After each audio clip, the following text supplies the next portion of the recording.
पहले बादल फटे, फिर झील फटी,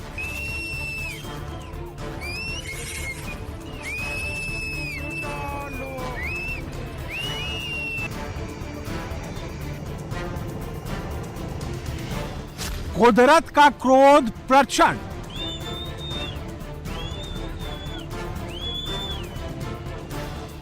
उत्तराखंड खंड खंड।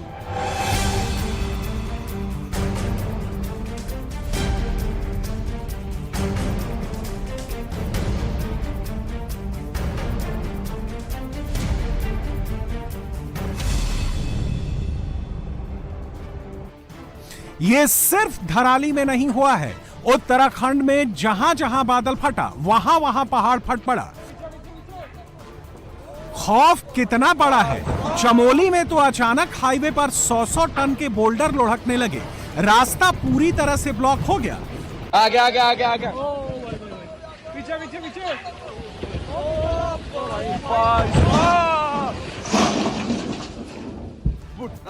जोशीमठ के जोगीधारा के पास पहाड़ों में हलचल हुई है, टूटकर चट्टान गिर गए। नतीजा ये हुआ कि बद्रीनाथ हाईवे बंद हो गया।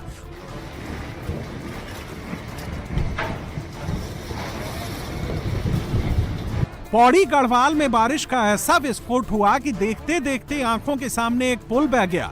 पौड़ी रामनगर हाईवे ब्लॉक हो गया। गया गया गया गया गया गया पुल पुल गया गया पुल।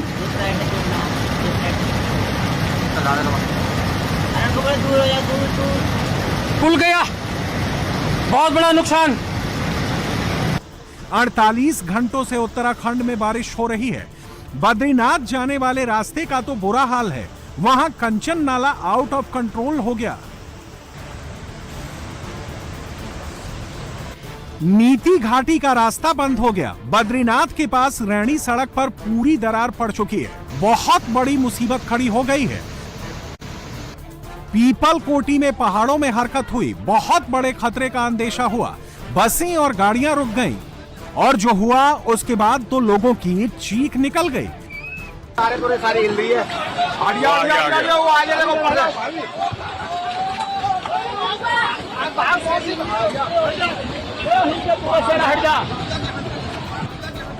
लैंडस्लाइड के इस भयावह मंजर को देखकर हाईवे पर मौजूद लोग अपनी गाड़ियां छोड़कर भागने लगे।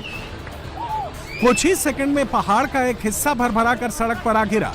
गनीमत रही कि वक्त रहते लोग रुक गए, वरना क्या हो सकता था, इस मंजर से ही अंदाजा लगा सकते हैं। सच तो यह है कि पहाड़ों पर हालात ऐसे हैं कि आदमी जहां खड़ा है अगले सेकंड में क्या हो जाएगा उसे नहीं पता। कब पहाड़ दरक जाए, कब कोई चट्टान गिर जाए, कब कहीं से फ्लैश फ्लड आ जाए, किसी को नहीं पता। धराली में भी लोगों को कुछ नहीं पता चल पाया। उत्तराखंड के चमोली, बद्रीनाथ, केदारनाथ, चमोली, पौड़ी, जहां जहां बारिश हो रही है,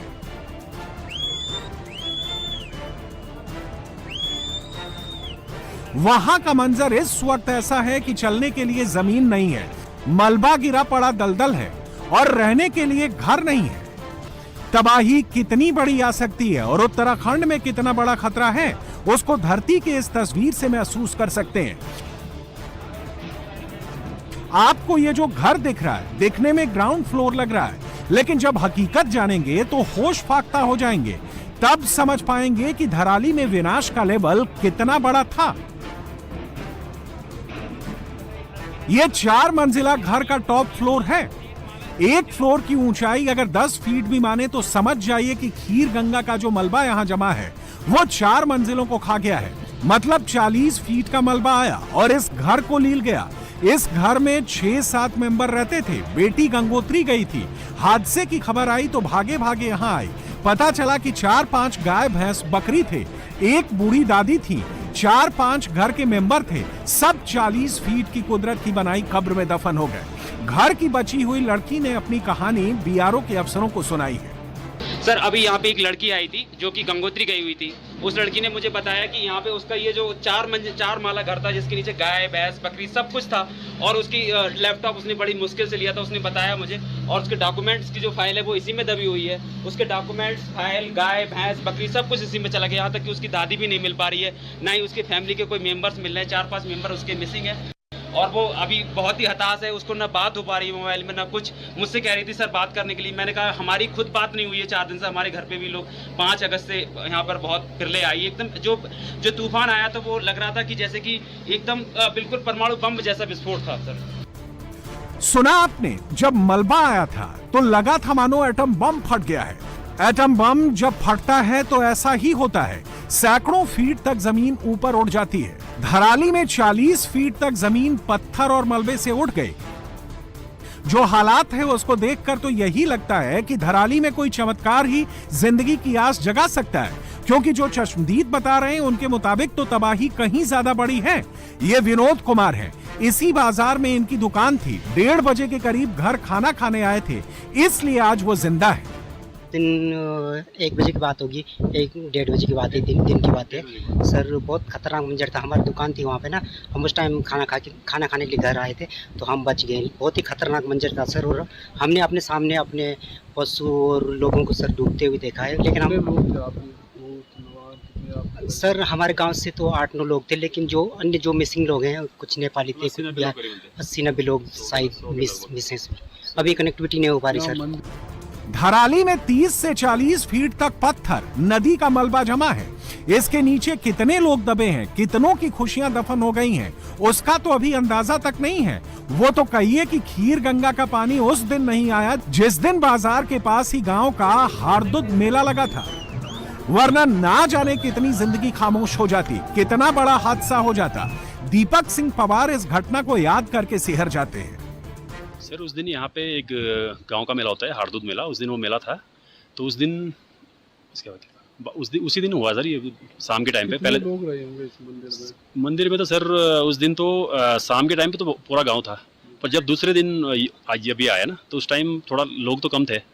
तो कुछ गाँव में थे, कुछ खाना खाने गए थे। तो उस टाइम की बात है, 1-1:30 बजे की बात होगी। जान तो सर यहाँ 70-80 के लोग होंगे, 70-80 के लोग होंगे गाँव के। जी कितने होटल थे? होटल तो सर यहाँ होटल तो पूरे गांव के थे, मतलब होटल तो रहे होंगे सर यहाँ 50-60 होटल रहेंगे, पूरे सारे दबके। धराली गांव के लोगों के ही यहाँ होटल थे, होम स्टे थे, दुकानें थी, इसी से उनकी जीविका चलती थी। लेकिन सब कुछ तबाह हो गया है। ये धराली गांव के ही रामलाल हैं। जिस जमीन पर खड़े हैं उसके नीचे उनका 3 मंजिला चंद्रलोक होटल है।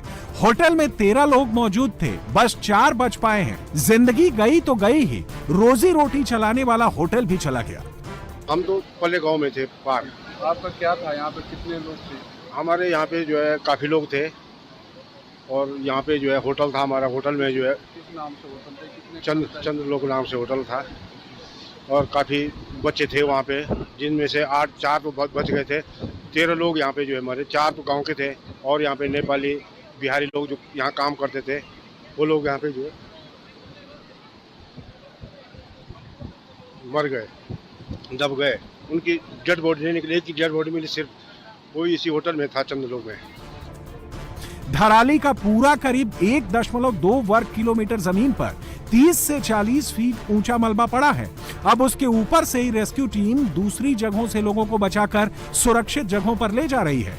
एक दर्द नहीं, यहाँ 1000 दर्द है जिसकी दवा नहीं है। ज्ञानेंद्र कुमार उन खुशकिस्मतों में से थे जो बच गए, अब किस्मत पर अफसोस कर रहे हैं। ये जो पूरा बर्बाद हो गया सर। कम से कम यहाँ पे 150 आदमी मर गए। 200 गाड़ी थी, वो भी बह गई, और कुछ लोकल लोग कम से कम 50 आदमी मर गए सर। यहाँ पूरे बर्बाद हो गए सर। इधर ये सर, ये मेरा घर है सर, ये मेरा घर है, और ये पूरा डैमेज हो गया है, लेकिन थोड़ा बहुत बच रखा है। ये फिर भी पूरा इसमें जो है मलबा आ रहा है, अभी भी आ रहा है सर, अभी ख़त्म हो रहा सर। इधर ये पूरा बर्बाद हो गए सर। पूरा जो है पूरा गांव पूरा बर्बाद हो। मुख्यमंत्री पुष्कर सिंह धामी लोगों को ढांढस बंधा रहे हैं। अब सर रात दिन एक किए हुए हैं, लेकिन मुश्किल अभी कम नहीं हुई है। हर्षिल से लेकर धराली तक इस वक्त आना जाना मौसम और हेलीकॉप्टर के भरोसे है। मौसम साफ हुआ तो स्निफर डॉग से लेकर एनडीआरएफ, एसडीआरएफ, आईटीबीपी और आर्मी के लोग अपने इक्विपमेंट के साथ धीरे धीरे पहुंच रहे हैं और साथ में रेस्क्यू भी जारी है। वो लोग भी अब पहुंच रहे हैं जिनके अपने इस तबाही के शिकार हुए हैं। सारे भरे हुए थे कर्मचारी। कितने लोग रहे होंगे यहाँ पे उस समय जब घूम रहे थे लोग? उस समय में ये लगाओ आपकी 100 होटल हुआ करते थे यहाँ, तो उसमें सारे लोग भरे हुए थे।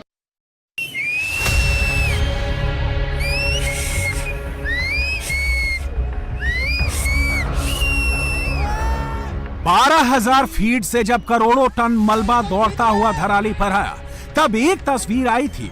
मौत से जंग लड़कर निकले शख्स का नाम और पहचान अब सामने आई है। मलबे में जख्मी हुए और रेंगते हुए निकले ये सतेंद्र पवार है। जिस बाजार पर करोड़ों टन मलबा आया था, वहीं पर सतेंद्र पवार का होटल है। सतेंद्र उस दिन होटल में ही थे जब यह हादसा हुआ, तो अपनी पत्नी से फोन पर बात कर रहे थे। पत्नी से फोन पर ही अनहोनी का अंदेशा जताया। जब पत्नी ने कहा था कि किसी तरह जान बचाएं, तो सतेंद्र बिना समय गंवाए हुए होटल की छत पर चढ़ गए और फिर वहां से वो एक पेड़ पर चढ़ गए। पेड़ की ऊंचाई 30 फीट से ज्यादा थी, इसलिए वो मलबे के भीतर नहीं दबने से बच गए और फिर किसी तरह से रेंग कर मलबे से बाहर आए। कि आप बचने की कोशिश करो, अपनी तरफ से पूरी कोशिश करो आप बचने की। और उन्होंने वैसे ही किया। फिर वो पेड़ पे चढ़े, पेड़ से वो ऊपर मंजिल में चढ़े, मंजिल से उन्होंने छलांग लगाई और छलांग लगाते लगाते वो रेंगते रेंगते वो किनारे पहुंचे। लेकिन और सब सतेंद्र जितने लकी नहीं थे। धराली गांव पूरा पवारों का गांव है, एक ही खानदान से जुड़े सब हैं, लेकिन अब धराली का पूरा पवार गांव ही गायब हो चुका है। घर के बच्चे जो दूसरे शहरों में रहते थे, अब वो किसी चमत्कार का ही इंतजार कर रहे हैं। काश कोई चमत्कार हो जाए और कोई खुशी की खबर मिल जाए। जो बचे हैं अब उनको बचाने की कोशिश हो रही है। धराली में रेस्क्यू ऑपरेशन जारी है। घायलों को हेलीकॉप्टर की मदद से भटवारी तक लाया जा रहा है, फिर वहां से उत्तरकाशी पहुंचाया जा रहा है। 5 अगस्त को जब त्रासदी आई थी, जब खीर गंगा ने अपना रौद्र रूप दिखाया था, वो अपने साथ साथ सब कुछ बहा कर ले गई थी। उत्तरकाशी के हर्षिल में युद्ध स्तर पर रेस्क्यू ऑपरेशन चलाया जा रहा है। एनडीआरएफ, आर्मी, आईटीबीपी के जवान देवदूत बनकर उतरे हैं। एयरफोर्स के चिनूक हेलीकॉप्टर को भी रेस्क्यू ऑपरेशन में उतार दिया गया है। हर्षिल और धराली में जो लोग फंसे हैं, उन्हें चिनूक हेलीकॉप्टर के जरिए देहरादून के जॉली ग्रांट एयरपोर्ट लाया गया है। हेलीकॉप्टर की मदद से फंसे लोगों को एयरलिफ्ट किया जा रहा है, जहां मेडिकल टीम उनका पहले चेकअप करती है और फिर उन्हें आगे भेजती है। उत्तरकाशी जिला अस्पताल के बाहर बड़ी संख्या में महिलाएं खड़ी हैं, जो अपनों का इंतजार कर रही हैं। थोड़ी देर पहले उत्तराखंड के मुख्यमंत्री पुष्कर सिंह धामी ने लोगों से बातचीत की और हर संभव मदद का भरोसा दिया।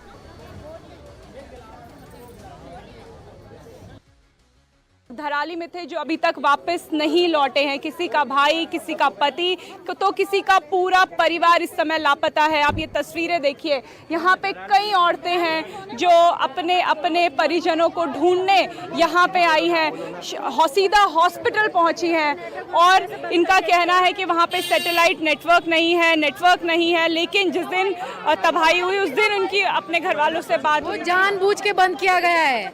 सुकी से लेकर पूरे गंगोत्री तक सैटेलाइट नेटवर्क रहता है, पर वो जानबूझ के बंद किया गया है। यह हम दावे के साथ बोल सकते हैं कि बस बादल फटने के बाद 1 घंटे सिर्फ बात हुई थी, वो भी ढंग से नहीं हुई थी। सिर्फ हफरा तफरी में ये बोले गए कि भाई ये यहाँ सब तबाह हो गए। तो कितना तबाह हुआ? क्या नाम है और कौन आपका उस धराली में था उस आपदा में? मेरा नाम वंदना पवार है। मैं वहाँ धराली की बहू हूँ और यहाँ पे हम लोग जो भी एकत्रित हो रखे हैं, यहाँ की बहुएं हैं, कुछ यहाँ की बहुएं हैं, कुछ यहाँ की बेटियाँ हैं। आज हमारा धराली आज उन पत्थरों और उस मलबे में समा गया। इतना पता नहीं हमारी धराली को किसकी नज़र लग गई। हमारी बेटियों का मायका छूट गया, हमारा ससुराल छूट गया, सब खत्म हो गया वहाँ पे।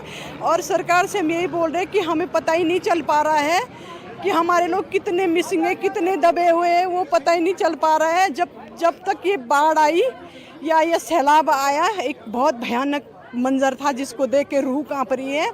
और ये जब सैलाब आया तो उसके 15 मिनट तक फ़ोन पे जब परिजनों ने वीडियो देखी तुरंत फ़ोन करे घर वालों को, तो घर में जब बात हुई तो 15 मिनट तक नेटवर्क रहा, तो अफरा तफरी में बात हुई, उसके बाद नेटवर्क बंद हो गए। जो कि हम लोग यहाँ पे परेशान है, हमारे पूरे घर वाले, बच्चे, घर वाले सब लोग वहीं फंसे हुए, उनका कोई पता नहीं।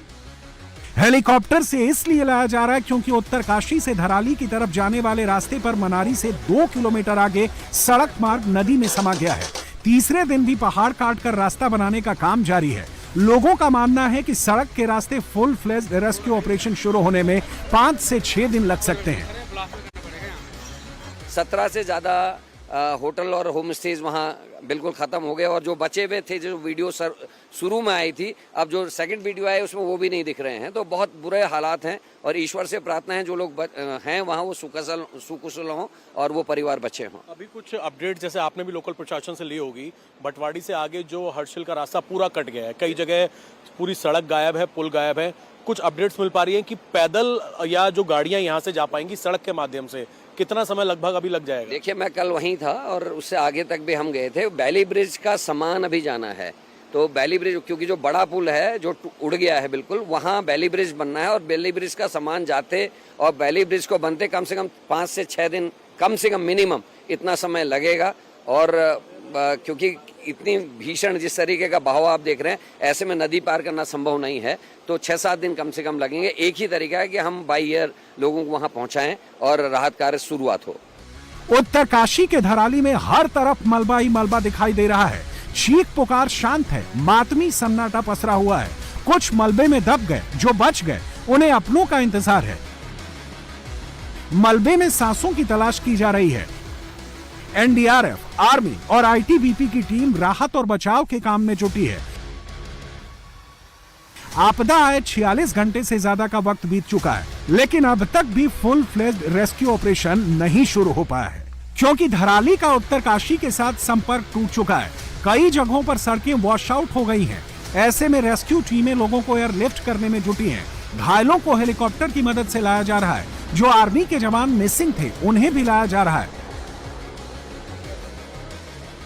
दरअसल उत्तरकाशी से धराली का रास्ता भटवाड़ी होते हुए जाता है। भटवाड़ी से धराली तक जाने का रास्ता बंद है। सड़क के नीचे की चट्टानें और पत्थर बह गए हैं। सड़कें खोखली हो चुकी हैं, नदी में समा गई हैं। इन रास्तों पर पैदल जाना भी मुश्किल है। इंडिया टीवी की टीम भी लगातार आपको ग्राउंड जीरो से एक-एक तस्वीर आप तक पहुंचा रही है। सड़कें टूटी हुई हैं और किसी तरीके से बड़ी बड़ी चट्टानें, जब ये सैलाब आया तो न केवल हर्षिल बल्कि हर्षिल से थोड़ा और पहले बटवाड़ी के आगे भी सड़कें, चट्टान सब कुछ सड़क पर हैं। और अब क्रेन के जरिए, जेसीबी के जरिए इस रास्ते को समतल करने की कोशिश की जा रही है। हम लोग कोशिश कर रहे हैं कि पीछे की तरफ ये जो पहाड़ का रास्ता है इस पर चढ़कर हम आपको हर्षिल के बेहद नजदीक तक ले जाने की कोशिश करें, जहां पर पुल पूरी तरीके से टूट गया है। किस तरीके से रास्ता बनाया जा रहा है, ये तस्वीरें दिखाने के लिए इन पहाड़ों के रास्ते पैदल हम ऊपर जाकर आपको दिखाने की कोशिश करेंगे कि फिलहाल हर्षिल के पास किस तरीके की स्थिति है। आप देखिए, यहाँ पर गाड़ियां तो क्या, पैदल चलना भी संभव सही तरीके से नहीं है, क्योंकि पूरी फिसलन है। पेड़ के तने, चट्टाने देखिए, बड़ी बड़ी चट्टाने, सब कुछ इस वक्त जमीन पर है।